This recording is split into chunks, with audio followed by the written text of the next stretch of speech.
everybody. Yeah, so this was the weekend of Fest, the weekend of the 14th, 15th, for some people all the way up to Sunday, the 16th. So over on this side of the states, the Decibel Metal and Beer Fest, obviously hosted by Decibel Magazine. So what happened at the Fillmore venue, and I attended both days, and it was a great time.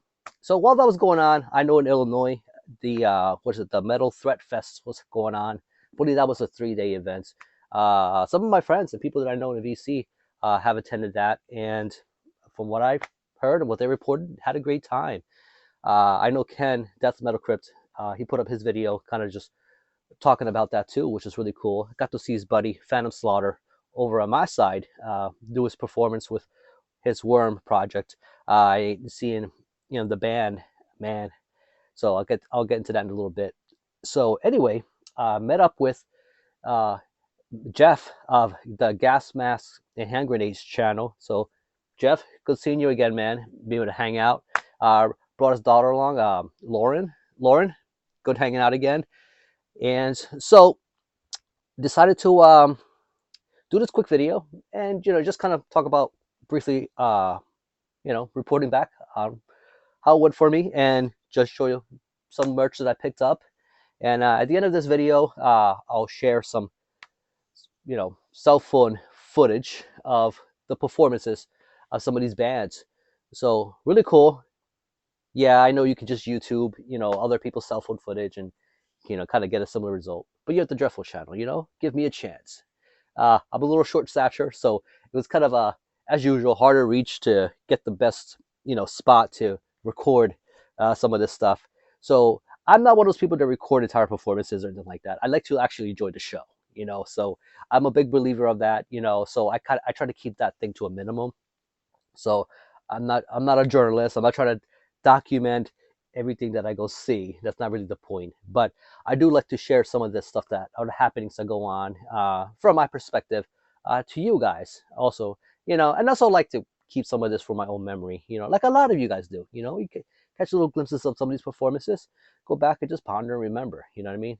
You're going to go over, oh, Eric, you could always just remember in your head, record all this stuff. You could do that too. I have bad memory. Just take that to account. Anywho, so I came in there and I was able to catch the first act that Friday. So I was waiting on Jeff and Lauren to arrive. So yeah, they got hit by traffic. So it's Friday. It's a work day for a lot of people, and getting out early.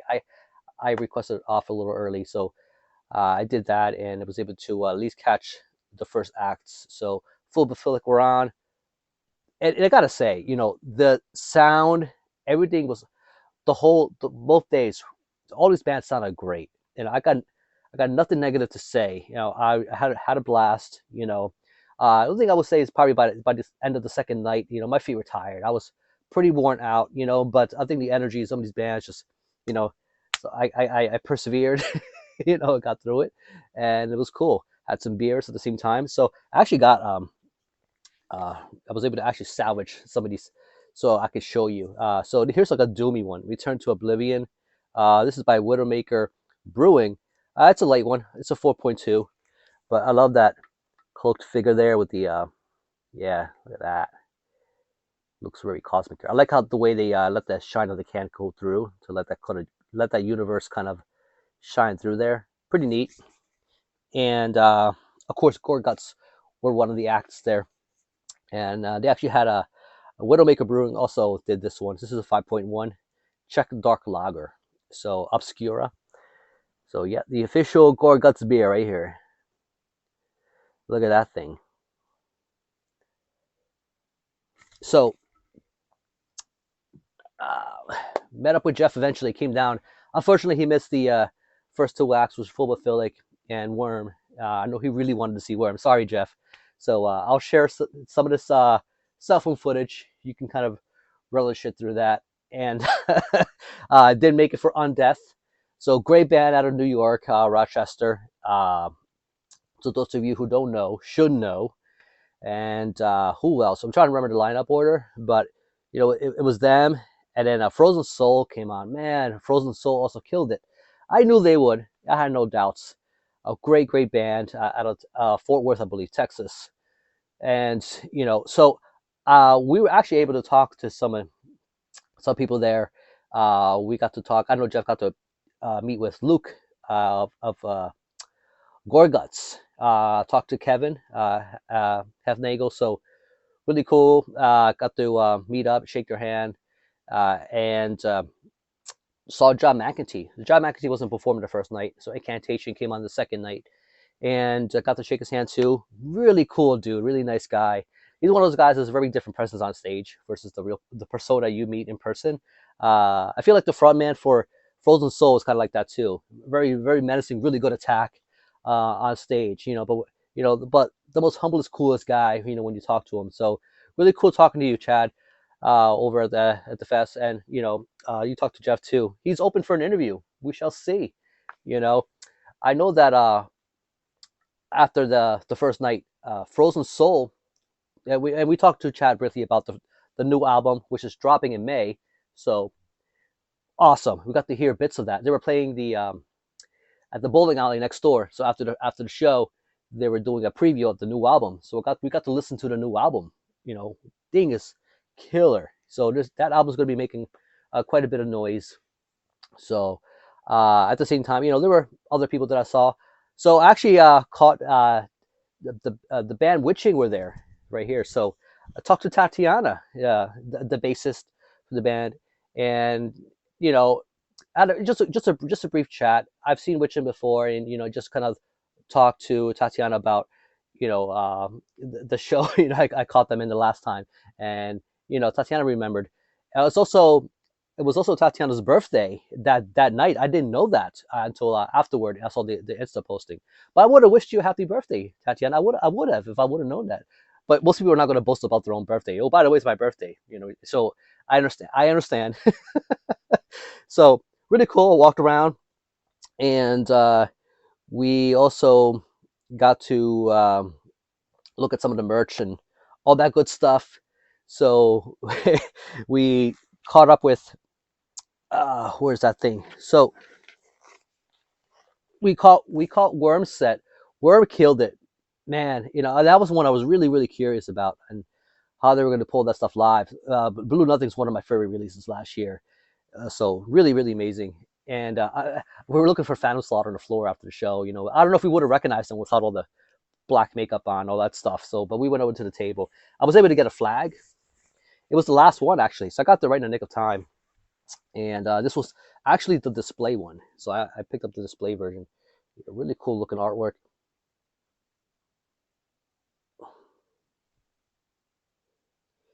So you're going to be seeing this in the backdrop on a future video, and really cool.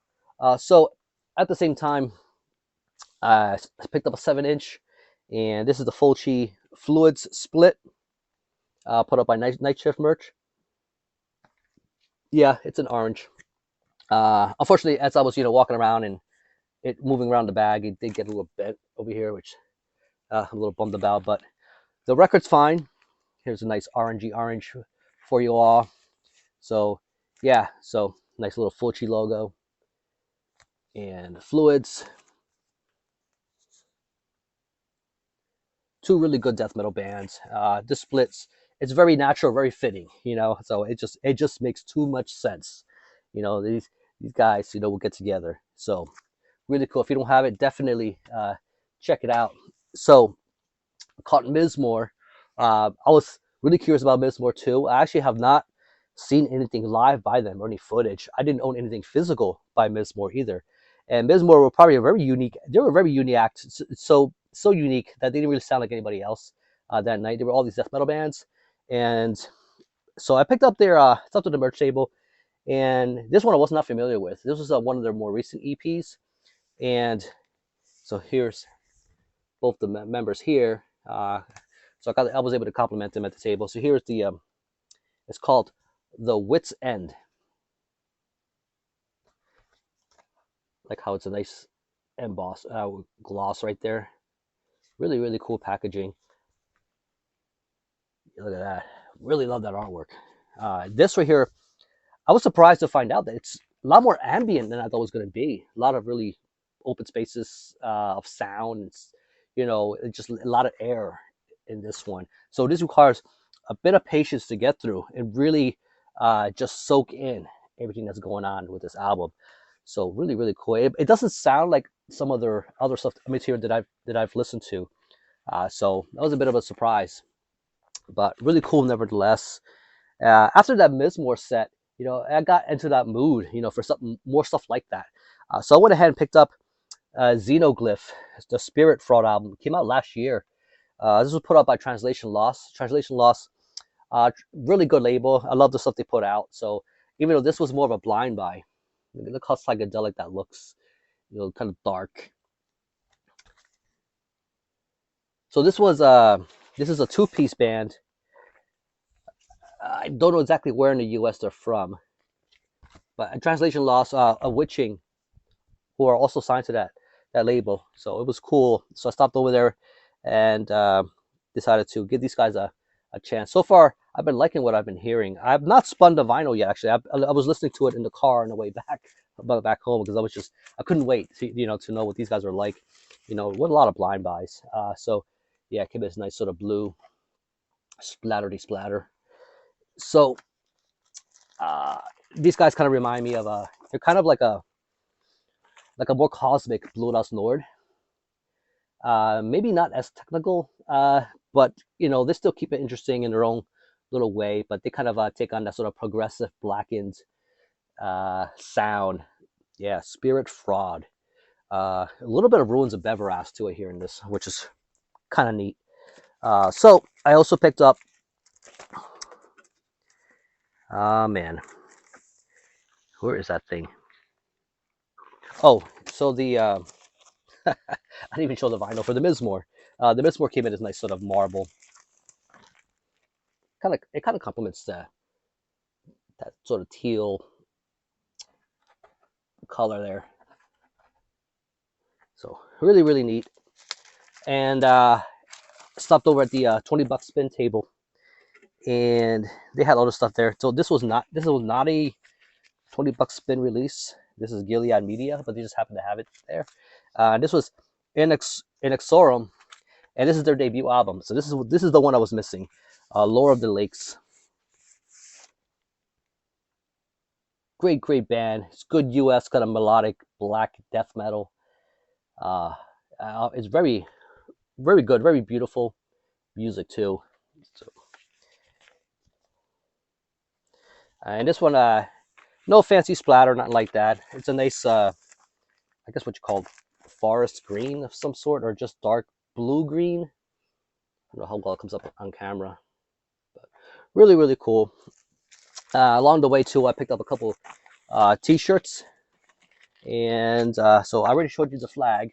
So I also got I Hate God. So I Hate God were probably, they played the second night. They're probably the heaviest band there. They were not the most they were not the fastest.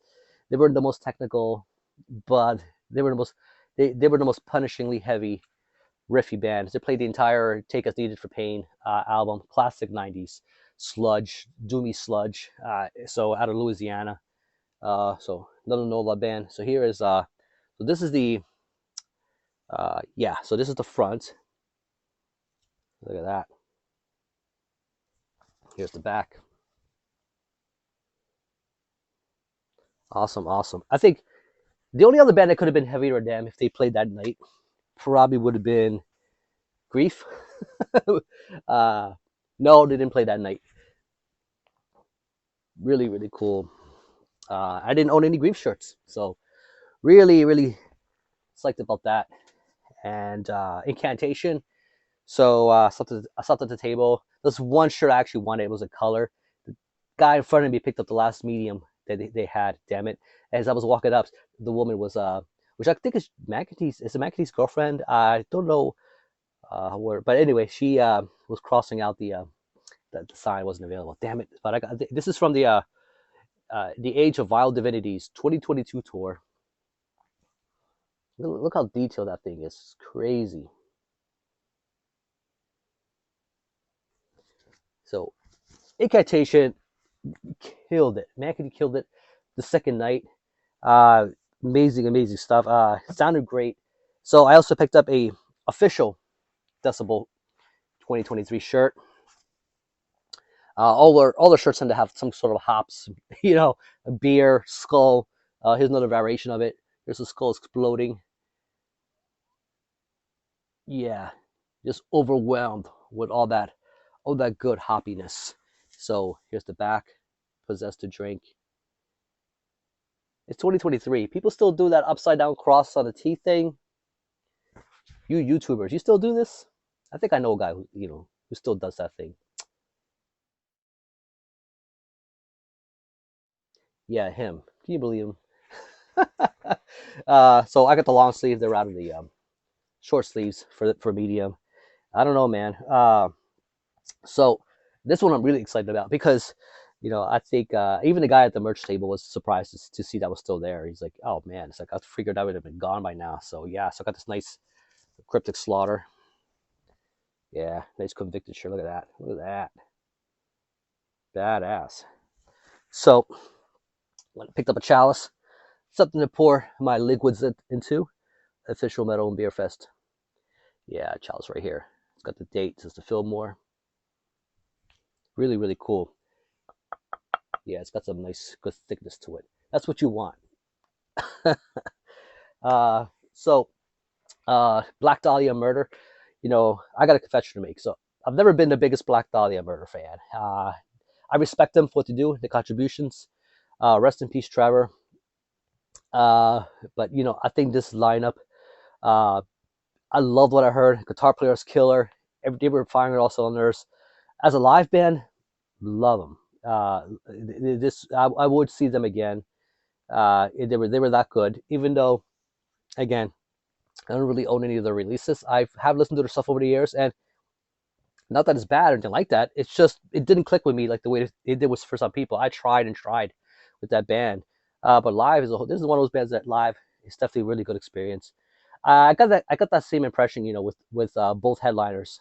So Saturday night was Suicidal Tendencies. So I'll go and get into that in a minute. So the second night, we had it was more of a crossover, uh, hardcore kind of night. Besides Incantation. So the first night was great. Gorguts killed it the first night. Uh, Jeff lost his voice. I could hear him screaming, over at those guys. And deservedly so. I think that was my favorite act of that night, though. The first night was Gorguts. The second night, Jeff and his daughter weren't there. The second night, it was just me. So basically, it came down. I actually missed the Escuela grind. He came on first, but I caught Escuela grind back in was it November? And love their set. So I'm not too bummed out, but another really good grind band. And Fuming Mouth came on second, and I missed the very beginning of their set, but I was able to at least catch them for the rest of it. Great band too. And afterward, then we had Drowningman. Drowningman I'm not familiar with. I enjoyed what I heard. You guys, I don't talk about it much on my channel, but I do love me some hardcore. I'm not the hugest what you call deathcore guy, metalcore guy, but just just balls out, hardcore. Like raw hardcore, that kind of stuff. I could definitely get behind. I love Earth Crisis. I love Youth Crew. I love Gorilla Biscuits. And all that stuff. It's like I can get behind that kind of thing. So Drowning Man, and they're very pushed by Decibel too. I think they have one of their LPs you can buy on the Decibel site at the moment. So it's really I saw that it was available. Also, they had who was the next set? So I Hate God played that night, and then we had Suicidal headlining, and man, so Mike still has it, man. Those guys, they're OGs. They were there since the beginning, and seeing these what you call older dudes up on stage doing their thing. But I was taken aback because the bassist, he looked like he was 14. I know he's not, but he did look like he was 14 up on stage. He really stood out like a sore thumb. And but man, he killed it with the performance, man. So So definitely my hats off to you. Wild night, towards the end of the set, had people from the floor come on stage. They were up there for a good while too, doing their thing and killing it. Mike bringing, bringing the noise. And he's a very charismatic guy, good front man. Telling stories and all kinds of things at the same time. Able to really keep the crowd interested. And just keeping the energy alive. So suicidal tendencies, even if that's not really your kind of thing, they're definitely worth checking out live. So thanks, Devin, for giving me the heads up. Devin from Mazel Torment. I was kind of, we were chatting on on Instagram about it before he came on, because I've never seen Suicidal live. He has. He's like, dude, it's like they're definitely a whole different kind of thing live. So they did not disappoint. I don't know if I'm missing anybody else, but yeah, just overall the whole set, the whole night, everything with Decibel, they definitely killed it. All Out War, I think, was one I missed too. All Out War were also pretty good, and so I still have to pick up their LP. Really good stuff. So yeah, so glad that I went this year, and did both days. Last year I just did the one day. They did catch Candlemass, so I was really excited about that one. So if you see my video from last year, I boast like a schoolgirl about it. So I'm gonna leave you with that, and check out some of this video that I took. So y'all keep it dreadful, and catch you all on the next one. It's been fun.